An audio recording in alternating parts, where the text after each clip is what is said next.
Welcome to the commerce section. और इस video में हम लोग डिस्कस करने जा रहे हैं फर्स्ट सेमेस्टर इकोनॉमिक्स का पेपर माइक्रो इकोनॉमिक्स का। मैंने 35 के 35 क्वेश्चंस को आपको सॉल्व कर दिया है। आप लोग अपने आंसर चेक कर सकते हो और जिन्होंने अभी तक अटेम्प्ट नहीं किया है, आप जानते हो इस वीडियो को किस तरीके से यूज़ करना है। चलो आ जाओ, क्वेश्चन नंबर 1 से शुरू करते हैं। The value of price elasticity of demand varies from 0 to infinity. Next question, price ceiling is lower than the equilibrium price. Next question, marginal utility curve is also referred as demand curve.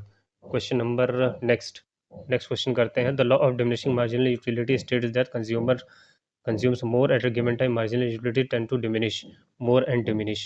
ये रहा option आपका। Next question, to control and direct production distribution and consumption which of the following government does not undertake नहीं करती, control political conditions.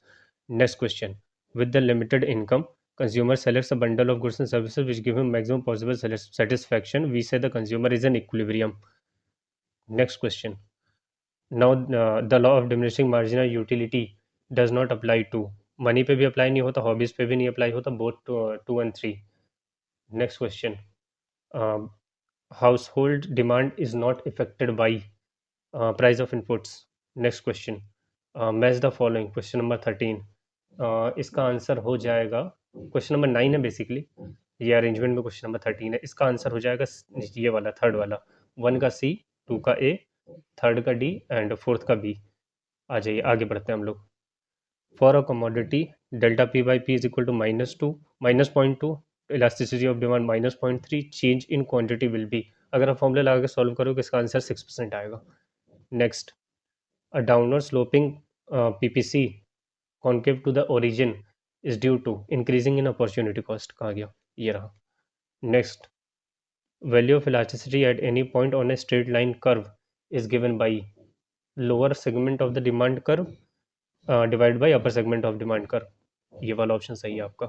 Next question, when the demand curve is perfectly elastic, increase in supply leads to fall in price।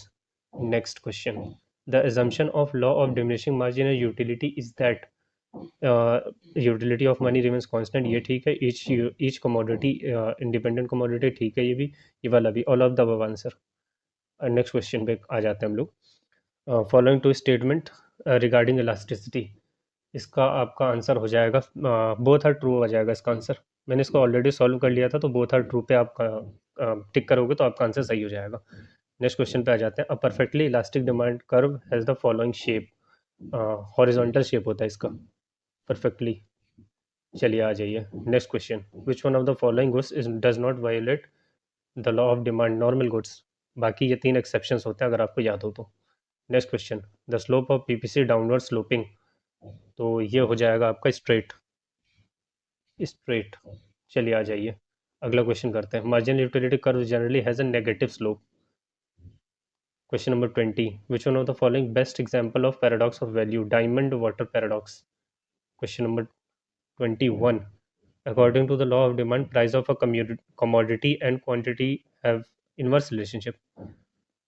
next question,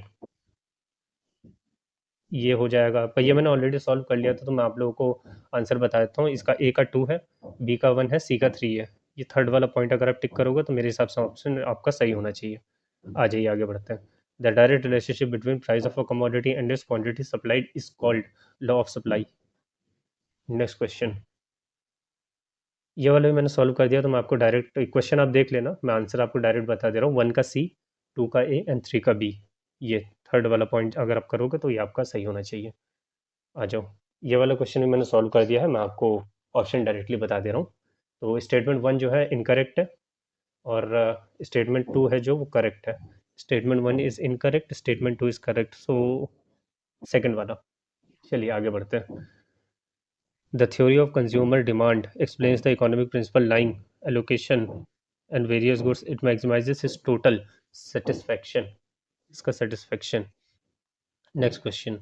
Price elasticity measures the responsiveness of quantity demand to the change in price of related goods.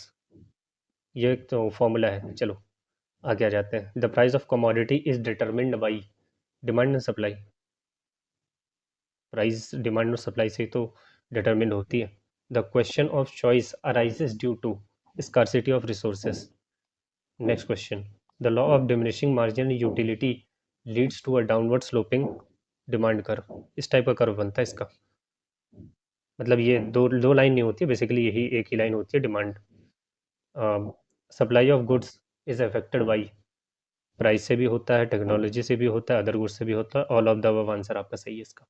The point inside the PPC exhibit a situation of underutilization. Next question. Marginal utility money is constant. Utilitarian approach is based on the assumption that utility cannot be measured in quantitative terms.